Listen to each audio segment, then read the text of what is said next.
Olá, pessoal! Como vão vocês? Eu por aqui estou muito bem, espero que vocês também estejam. Eu ando com saudade de fazer live, de fazer vídeos, de dar aulas. Olha só, estou sentindo muita falta e estou voltando em breve. E eu havia feito uma promessa, que assim que terminasse a reforma, eu gravaria um vídeo, inclusive para contar como tinha sido essa reforma e o porquê de algumas escolhas que eu fiz dentro dela. E é comum e é natural você comentar com algumas pessoas que você teve problemas com a obra e a pessoa falar, isso é normal, isso acontece mesmo, Rafael. Você já tem que ir para a reforma ou para a construção preparado para os problemas. E, na verdade, não é bem assim que funciona. Inclusive, eu gosto de uma dinâmica que é, para quem está lá fora, aparentemente, isso é normal. Mas para nós que estamos aqui dentro, para vocês que me seguem e me ouvem falar sobre as escolhas, isso não é normal. Existe um porquê por trás de cada escolha. E aí eu quero, inclusive, trazer reflexão sobre o porquê de eu ter feito algumas escolhas ruins durante essa caminhada, tá?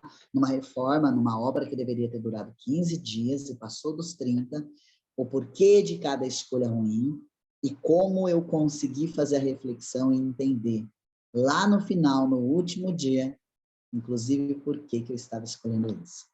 E aí vocês podem até questionar, mas como é que a gente faz quando a gente não consegue entender o porquê de uma escolha ruim? No geral, trazer para a consciência de que eu sei que estou fazendo a escolha ruim já ajuda muito. Mas, às vezes, só trazer para a consciência não vai mudar nada. Eu trouxe para a consciência que eu estou fazendo uma escolha ruim, mas eu não entendo por que eu estou fazendo. Vai haver uma repetição. Foi basicamente o que aconteceu comigo até eu descobrir o porquê. Então, vamos lá. No primeiro dia vieram, se eu não me engano, 7 rapazes, né, mais o empreiteiro, e foi aquele quebra-quebra, né? E já de cara, no primeiro dia, eu quase perdi alguns armários, porque eles colocaram diretamente no chão, e no final do dia eles jogaram água no chão, onde aquele armário estava, inclusive. E se não fosse a minha namorada Marilis notar isso e vir falar para mim, eu não teria notado. Por mais detalhista que eu seja, eu teria deixado isso passar despercebido. Nós fomos lá, levantamos, colocamos tijolos embaixo, salvamos. No segundo dia, ela viu que tinha uma poça d'água no pé do guarda-roupa. E aí nós fomos tentar secar. E a gente percebeu que a água havia invadido muita coisa ali, estava muito além do que a gente imaginava. Porque eles tinham jogado água os 2 dias e não notaram. E aí você pode falar, mas por que no pé do guarda-roupa? Porque, para quem não sabe, a reforma era fazer um lavabo, fechar parte do banheiro que já existia e construir um novo banheiro.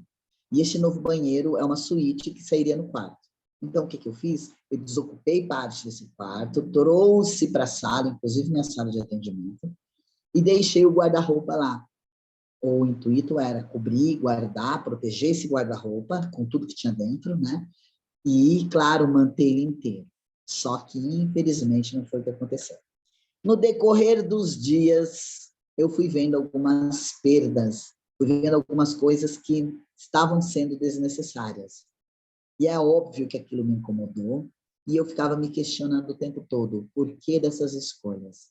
E se eu for enumerar todos os erros da obra aqui para vocês, eu vou ficar 1h30 só fazendo vídeo, tá? E o intuito aqui não é fazer a enumeração de quantos erros e quantas perdas se teve, mas o porquê de estar escolhendo essa perda, do porquê de estar escolhendo ter esses problemas, ver a sua paz indo embora com coisas que você não gostaria que acontecesse.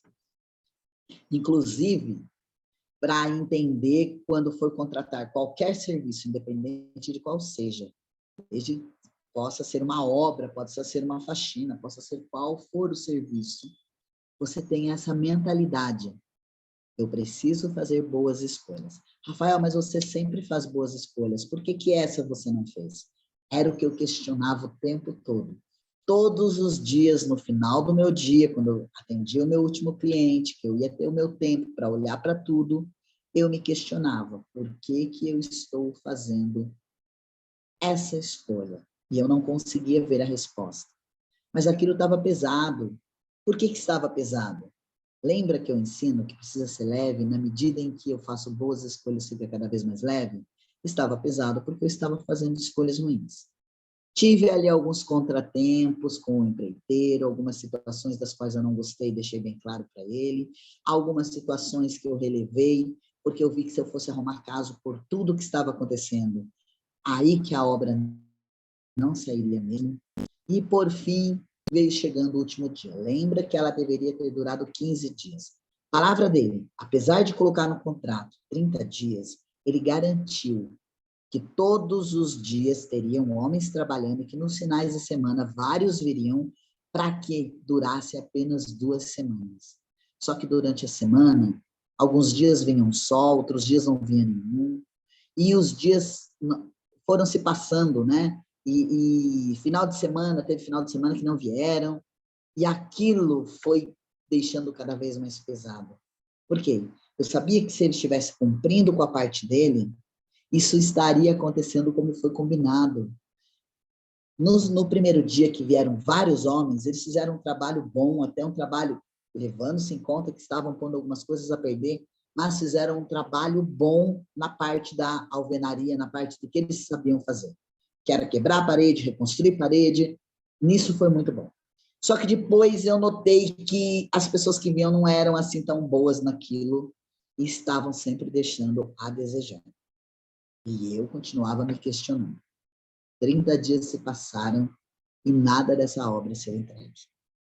Quando completou, acredito que 32 ou 34 dias, 34 dias, ele estava me entregando a obra.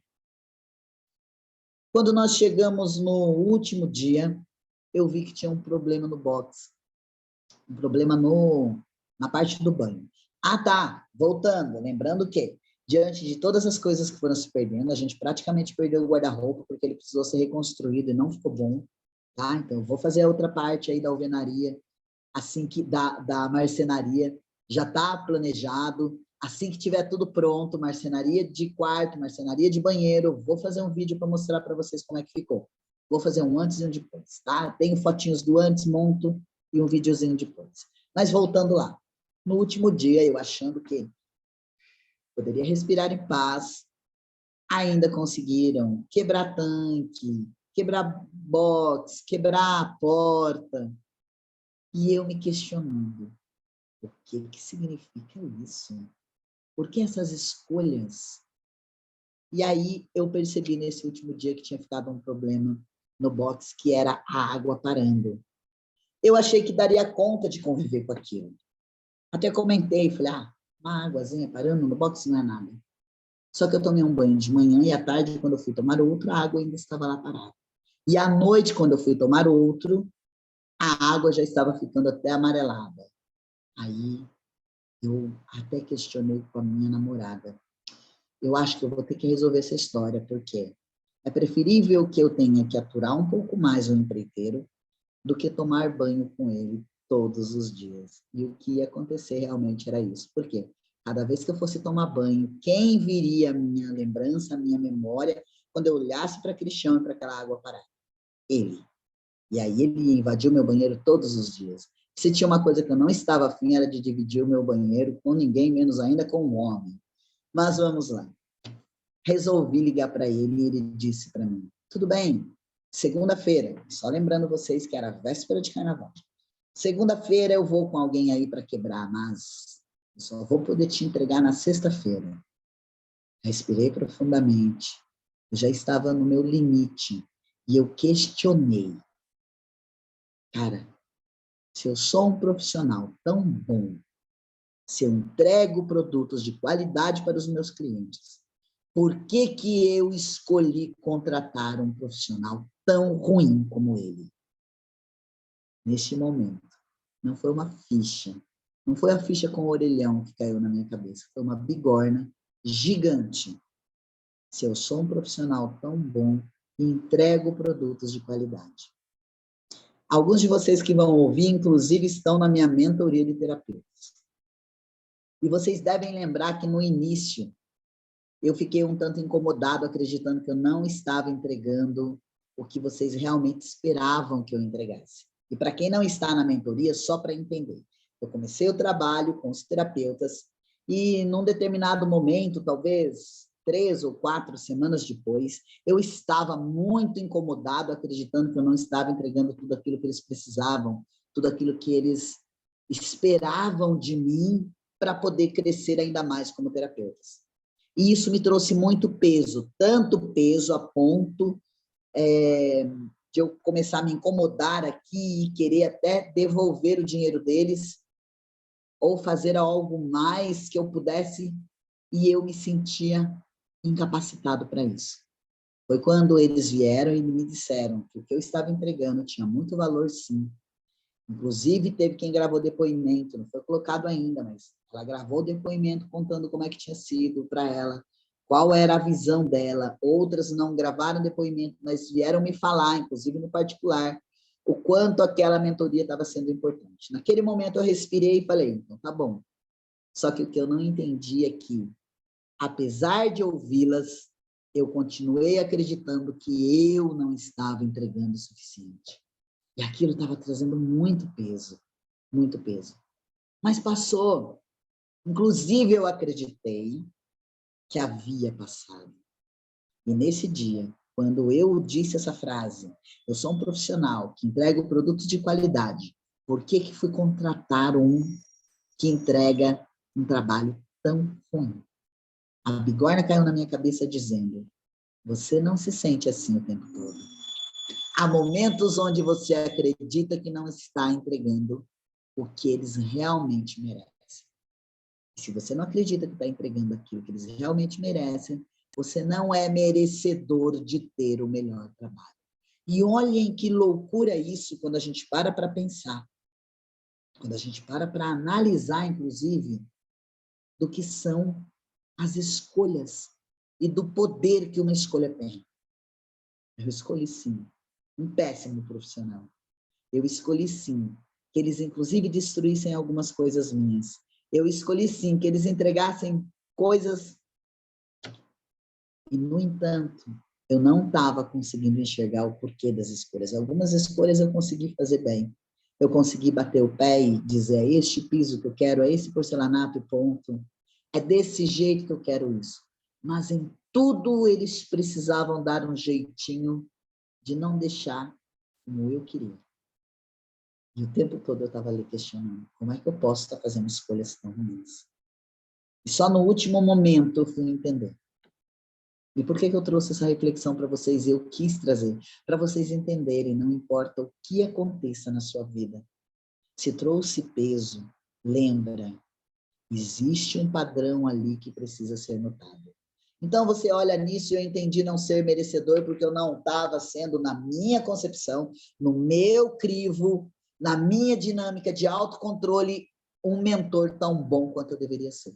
Então, eu merecia contratar um empreiteiro ruim. Olhem que absurdo isso. Mesmo eu, Rafael, com todo o conhecimento que eu tenho, consegui cair na minha própria armadilha. Neste momento, fez boom na minha cabeça. E eu entendi, tá, algumas construções precisam ser refeitas. E aí, nessa hora, eu quero falar um pouquinho sobre o sonho e o desejo. Tem gente que acha que basta sonhar. Não, a gente precisa desejar. Desejar ardentemente, desejar com toda a nossa força. E aí, sim, o sonho começa a se realizar. Só que para que esse sonho se realize, a gente precisa ter autorização, permissão. Rafael, mas permissão de quem? Lembra a dinâmica? Tudo aquilo que eu não resolvi na minha infância, tudo aquilo que eu não resolvi quando eu era criança, eu trago para a vida hoje. E aí tá. Eu me lembro de uma vez que eu falei para minha mãe, eu deveria ter por volta de uns 7, 8 anos de idade, que o meu sonho era ter um banheiro com banheiro.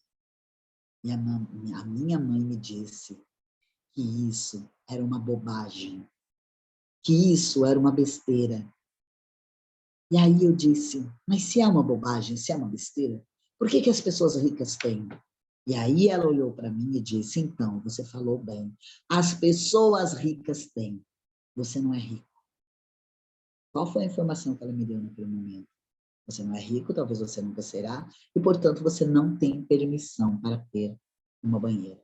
Quando a gente olha para um banheiro que começou a ter tantos problemas, e quem já me acompanha há tempos, lembra de eu ter contado que eu estava me planejando, inclusive eu tinha dinheiro guardado para a construção do banheiro, e usei para uma mentoria, e depois juntei o dinheiro novamente.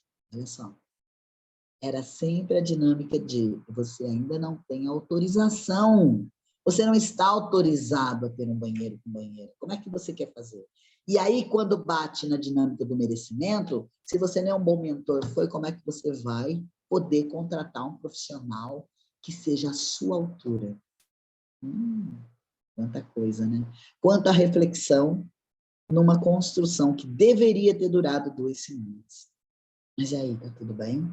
Eu preciso olhar para isso e ver o que sobrou de bom da história. O que sobrou de bom? Um banheiro lindo, que todo mundo olha e se apaixona. Uma banheira que eu posso usar a hora que eu quiser. A liberdade de ter feito a separação, de hoje ter a minha sala completamente separado, de não ter que sair do quarto e circular pela sala de atendimento, de banheiro de cliente ser banheiro de cliente, ficou um lavabo bonitinho, espaçoso para o cliente usar. Então, tudo isso ficou de bom dessa história, mas o que ficou de melhor dessa história é a lição que eu pude tirar. Observar sempre e lembrar que qualquer coisa que cause dor, que cause transtorno, que cause uma sensação de não merecimento, porque naquele momento em que eu não me senti um bom mentor, eu não me senti merecedor de ter recebido o dinheiro que eu recebi por isso. Só. Portanto, esse dinheiro não poderia ser bem gasto. Então, quando a gente olha para isso, tudo precisa ser trabalhado. Rafael, mas vai dar muito trabalho se eu ficar o tempo todo tendo que olhar para todas as escolhas. Dá mais trabalho ainda se você for fazer uma reforma, uma obra, e você vê todas as suas coisas sendo destruídas e você não entender por quê. Vai dar mais trabalho ainda se você estiver ali o tempo todo se questionando se o seu crivo é alto, suas escolhas são boas, por que que naquele momento você está escolhendo tão ruim? E quando você aprende a olhar para isso, tudo começa a ficar mais leve. Uma coisa eu tinha certeza, desde o início, mesmo tendo alguns atritos, olha o ego aqui, ó. Mesmo tendo alguns atritos com o empreiteiro, eu sabia que era 50-50. Eu olhava para as escolhas dele, eu sabia que as escolhas dele são péssimas, porque a minha não é a única obra que ele realmente errou muito na mão. Eu soube, inclusive, depois, que ele é responsável por uma perda de um ex-cliente que eu tive. Mas isso aí é outra história. Só que, olhem só, todo momento eu olhava e falava, não me interessa a escolha dele, me interessa a minha. Por que que eu estou escolhendo passar por isso? Mesmo assim, eu só fui descobrir no final. E talvez fosse necessário, inclusive para que eu pudesse entender que quando eu não trabalho algo no início, quando eu não trabalho a raiz, vão ter extensões, vão sair muitos galhos dessa história. E a gente não sabe em qual momento a gente pode se perder. Então, eu trouxe essa reflexão para vocês entenderem. Tá? Eu estou feliz com a minha reforma? Eu estou feliz com o resultado? Olha só, eu estou feliz em ter realizado o meu desejo. O resultado não me agradou, mas ainda tem algumas coisas que eu vou fazer, como trocar o box, como colocar a marcenaria, que foi colocado o balcãozinho, né? Esses comprados, né, que já vem montadinho. Vai ser feito um armário, vai ser colocado um espelho, eu quero espelho, né, grande. Então, essa estrutura vai ser modificada, ponto. Vai ficar muito mais a minha cara e como eu quero. Então, neste sentido, eu posso dizer, eu estou feliz com o resultado que eu estou tendo. O resultado que o construtor, o empreiteiro me trouxe foi bom? Não, eu sei que ele poderia, se quisesse, ter contratado pessoas que fizessem trabalho melhor. No final das contas, houveram muitos trabalhos de amador, e um deles, eu cheguei a dizer para ele mesmo, que até um amador conseguiria fazer melhor, que para ser amador ele ainda ia ter que estudar muito, porque é uma das dinâmicas, só para vocês entenderem. foi colocada uma prateleira de pedra. E essa prateleira de pedra precisava de uma bucha 8, um parafuso 8, para sustentá-la. O suporte foi colocado com uma bucha 8, um parafuso 6, e esse parafuso ainda foi envolvido com veda rosca, que a gente sabe que só serve para água, né? E não para parafuso, para segurar. A pedra, 3 ou 4 dias depois, caiu. Não aconteceu nada, caiu à noite, não tinha ninguém lá, e não quebrou nada, porque houve realmente uma dinâmica de proteção ali. Só que aí a gente olha para isso. Mesmo assim, eu olhando, tá, contratei o amador dos amadores. Eu não me sinto amador. Eu nunca me senti um amador. Quando eu abri a mentoria para terapeutas, eu tinha certeza do que eu queria entregar. Eu ainda não sabia como eu ia entregar. Mas o que fez com que eu, naquele momento, me sentisse tão pequenininho? Essa necessidade de perfeição. Essa necessidade de controle, de querer tudo sempre do meu jeito.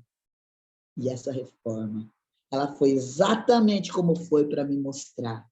Não dá para ser tudo do seu jeito, Rafael.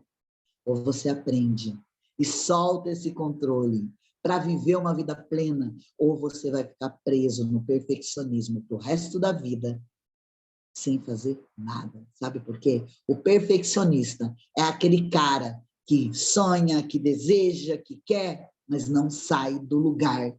Porque ele acredita que só vai fazer o dia que for perfeito. E não existe nada, absolutamente nada perfeito nessa vida. Então, isso serviu como uma lição, como um aprendizado de vida, como algo que eu vou levar. Que toda vez que eu erguer o meu crivo, erguer minha régua, que eu tentar viver essa dinâmica de cobrança, de perfeição, eu vou me lembrar. Eu não quero novamente contratar o empreiteiro. Eu não quero novamente contratar o amador para trabalhar para mim. Eu quero profissionais que saibam fazer, ainda que não seja perfeito, mas que faça de um jeito que não coloque a vida de ninguém em risco e que quando eu olhar o resultado eu possa dizer, tá ótimo. E por que eu trouxe isso para vocês? Para que vocês, inclusive, levem isso para a vida de vocês também. Cuidado com o perfeccionismo. Cuidado com os sonhos sem desejos. Sabe por quê? O sonho sem desejo é, quando eu ganhar na Mega Sena, eu vou fazer tal coisa. Ah, um dia, quando eu tiver muito dinheiro, eu vou fazer aquilo. Isso é o sonho sem desejo. O sonho com desejo é, eu vou lutar, eu vou fazer o que preciso for para realizar o meu sonho. Isso é. Então, eu trago isso para vocês, tomarem cuidado com o controle em excesso, a necessidade de perfeccionismo, com os sonhos que não trazem desejo nenhum, com a falta de permissão ou autorização para ir para a vida. Quem não autorizou você, mamãe ou papai? Quem precisa autorizar você hoje? Você mesmo. Mamãe não me autorizou a ter uma banheira, mas eu me autorizei. E mesmo com alguns dizendo, ai, mas você foi gastar um dinheiro desses, dessa forma, numa casa que nem sua é. Eu não pretendo ter uma casa minha. Talvez lá na frente, talvez daqui 15, 20 anos, eu possa até pensar sobre isso. Não hoje. E essa é a minha régua, este é o meu crivo, este é o meu olhar. Pode ser que amanhã eu mude de ideia, e aí está tudo bem. Mas eu iria esperar, se eu tenho hoje esse pensamento de só ter uma casa minha mesmo, que eu vou lá, vou comprar, eu vou mandar fazer daqui 15, 20 anos, eu iria esperar tudo isso? Ah, Rafael, não seria mais barato se você alugasse um lugar que já tem? No decorrer do tempo, não. Eu pagaria muito mais caro por algo que talvez nem me agradasse tanto, por algo que não fosse do meu gosto. Então, o que eu fiz? Eu decidi fazer. E aí, neste momento, a gente faz o encontro do desejo com o sonho. Eu não tinha autorização para fazer, mas eu fui lá e fiz. Olha para isso. Quantas coisas você não tem autorização para fazer? Quantas coisas não te permitiram sonhar ou viver? Hoje, quem está impedindo você, quem não está te autorizando, é você mesmo. Então, que este meu depoimento, este meu vídeo, essa minha live aqui, sirva para que você olhe para todas as coisas que você tenha esperado a permissão de alguém e essa permissão não chegou e nunca vai chegar, porque a única pessoa que pode dar essa permissão para você é você mesmo. Que se você conseguiu ficar até o final aqui, quando você estiver assistindo, seja no YouTube, seja onde for, você diga, eu estou me permitindo a partir de hoje. Para eu saber que você assistiu até o final. E para você começar a olhar para você e se permitir. Não adianta eu me sentir merecedor. Não adianta. Eu posso me sentir o cara mais merecedor do mundo. Se eu não me autorizar, e se lá atrás alguém não me autorizou, eu não vou conseguir chegar. Então lembra disso. Você pode ser a pessoa mais merecedora do mundo. Se a sua mãe ou seu pai não te autorizou a ser ou ter aquilo, você precisa se autorizar, ou você nunca vai conseguir. Merecimento precisa andar de mãos dadas com a permissão. E isso somente nós podemos fazer por nós. Eu espero ter ajudado e lembra, se você assistiu até o final, coloca lá. Eu me permito a partir de hoje. Eu me autorizo a partir de hoje. Coloca isso lá. A partir de hoje, eu tenho a permissão dada por mim mesmo. Abraço.